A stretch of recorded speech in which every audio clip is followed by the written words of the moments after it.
Harihara Veeramallu pre release ముందు జరిగే ఈ ఫంక్షన్కి ఇక్కడికి విచ్చేసిన మీకు, తెలుగు సినిమాని ఆదరించే ఇష్టపడే ప్రతి ఒక్కరికి, టీవీల్లో వీక్షిస్తున్న ప్రతి ఒక్కరికి కూడా మన శిల్పకళా వేదిక నుంచి వారందరికీ నా హృదయపూర్వక నమస్కారాలు. చాలా క్లిష్టమైన పరిస్థితుల్లో ఫంక్షన్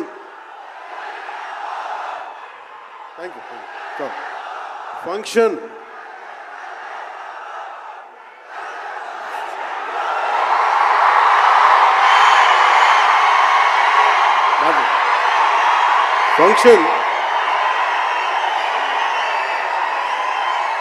హైదరాబాద్ తెలంగాణలో హరిహర వీరమల్ల ఫంక్షన్ ఒక కనీసం లక్షలాది మంది మధ్య జరుపుకుందామని ప్లాన్ చేసిన వర్షాభావాలు ఇతరత్ర కారణాల వల్ల ముందుకు తీసుకెళ్ళలేక ఫంక్షన్ సైజ్ని మన శిల్పకళా వేదికకి పరిమితం చేసినా కానీ ప్రతి ఒక్కరికి టీవీలో కూర్చొని మరింత సురక్షితంగా చూడాలని ఒక ఉద్దేశం. ఇలాంటి ఒక ఫంక్షన్ చేసుకోవాలంటే చాలా ఒత్తిళ్ళు ఉంటాయి. అలాంటి పరిస్థితుల్లో ముఖ్యంగా హైదరాబాద్ తెలంగాణలో పర్మిషన్ ఇచ్చిన, ఈ సభకి పర్మిషన్ ఇచ్చిన గౌరవ ముఖ్యమంత్రి శ్రీ అనుముల, తెలంగాణ గౌరవ ముఖ్యమంత్రి శ్రీ అనుముల రేవంత్ రెడ్డి గారికి ప్రత్యేకించి నా ప్రత్యేక ధన్యవాదాలు, హృదయపూర్వక నమస్కారాలు. అలాగే డీజీపీ గారికి, శ్రీ జితేందర్ ఐపీఎస్ గారికి, అలాగే Cyberabad commissioner of police Shri Avinash Mohanty గారికి కూడా నా ప్రత్యేకమైన కృతజ్ఞతలు. ఇది పాపం చాలా బోనాల పండుగ సమయంలో ఒత్తిడి గురవకూడదు, తొక్కిసలాట జరగకూడదు. ఇలాంటి పరిస్థితుల్లో హరిహర వీరమల్లు ప్రీ రిలీజ్ ఈవెంట్కి పర్మిషన్ ఇచ్చిన తెలంగాణ ప్రభుత్వం గౌరవ ముఖ్యమంత్రి గారికి, డీజీపీ గారికి, సైబరాబాద్ కమిషనర్ గారికి మరోమారు ప్రత్యేకంగా ధన్యవాదాలు తెలుపుకుంటూ, ప్రతి ఒక్క రోడ్డు మీద ఉన్న ఇంతమంది మన అభిమాన జనం వస్తే వారందరికీ సహకరించిన, తొక్కిసలాట లేకుండా సహకరించిన పోలీస్ సోదరులందరికీ, ఇన్స్పెక్టర్స్కి, సర్కిల్ ఇన్స్పెక్టర్స్కి, డిఎస్పీస్కి, ప్రతి ఒక్కరికి అభిమానుల తరపున, హరిహర వీరమల్లు యూనిట్ తరపున నా ప్రత్యేక నమస్కారాలు, కృతజ్ఞతలు తెలియజేస్తాను.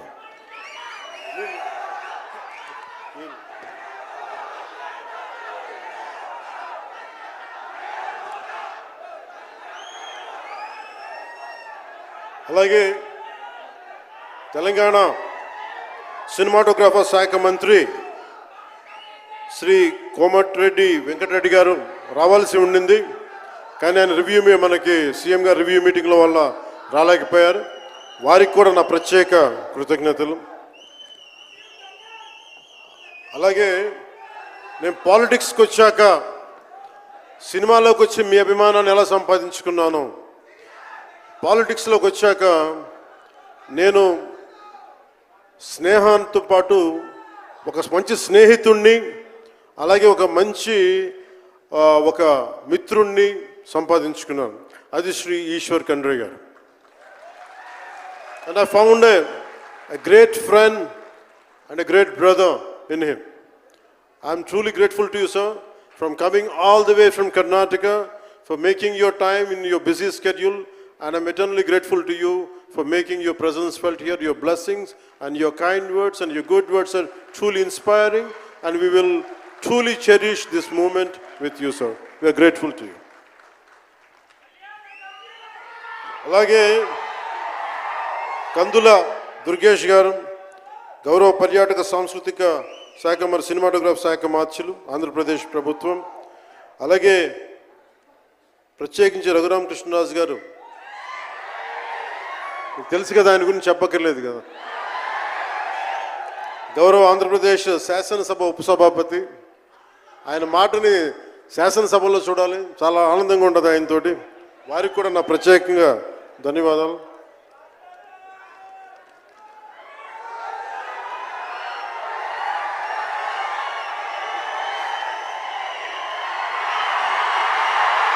సరిగ్గా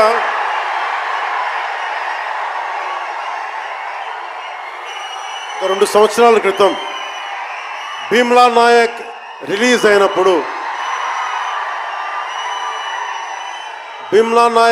అయినప్పుడు అందరి సినిమాలు 100లో ఉంటే పవన్ కళ్యాణ్ సినిమాలు 10 రూపాయలు 15 రూపాయలు చేశారు.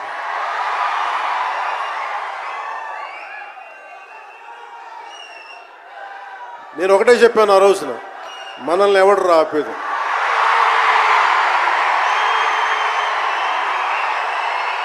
This is not about money. This is not about finance. This is not about records. This is about damn guts. This is about damn courage. This is about damn tenacity. We are here. We will stand by. We will serve justice.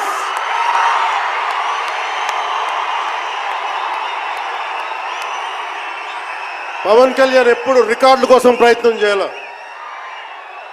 Reluctant actor. మా బ్రహ్మానందం గారు చెప్పినట్టుగా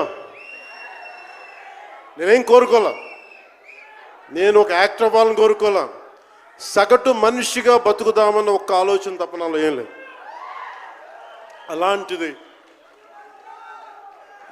నేను పొద్దున press మీట్లో రత్నం గారి గురించి మాట్లాడాను, ఇప్పుడు మీకోసమే మాట్లాడతాను, నా అభిమానుల కోసం. ఈరోజు నేను ఇక్కడ నిల్చున్నాను, పడి లేచాను, పడుతూనే ఉన్నాను, లేస్తూనే ఉన్నాను. దానికి కారణం ఒకరే, మీరే.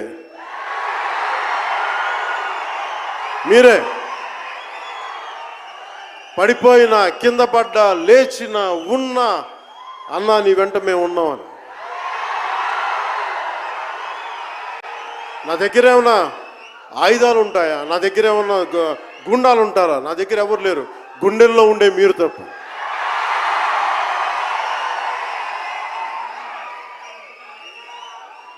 దాదాపు నేను 96లో నా మొదటి సినిమా అక్కడమ్మ ఇక్కడబ్బాయి. ఇది 2025 అంటే ఆల్మోస్ట్ 29 to 30 years. అంటే దాదాపు 29-30 సంవత్సరాలు నేను చిత్ర పరిశ్రమకు వచ్చి. ఎలా ఉంది అంటే నాకే తెలియదు, అలా కాలం ఇట్లా అయిపోయింది. కానీ కొంత వయసు పెరిగిందేమో కానీ గుండెల్లో చావు ఇంకా చావాలి, బతికాం. ఇక్కడే సభలో సర్దార్ గబ్బర్ సింగ్ సినిమాకి మహబూబ్ నగర్ నుంచి వచ్చిన ఒక యువకుడి గురించి చెప్పాను, మన అభిమానులు ఒకటి గురించి చెప్పాను. అన్న నువ్వేమి ఇవ్వదు, ఒక హిట్ ఇవ్వన్నా చాలని. ఆ రోజు నేను భగవంతుని కోరుకున్నాను, నా అభిమానుల కోసం, నా కోసం కాదు కానీ ఒక హిట్ ఉంటే బాగుంటుంది అని కోరుకున్నాను. అది హరీష్ శంకర్ గబ్బర్ సింగ్ వల్ల తిరిగి వచ్చింది.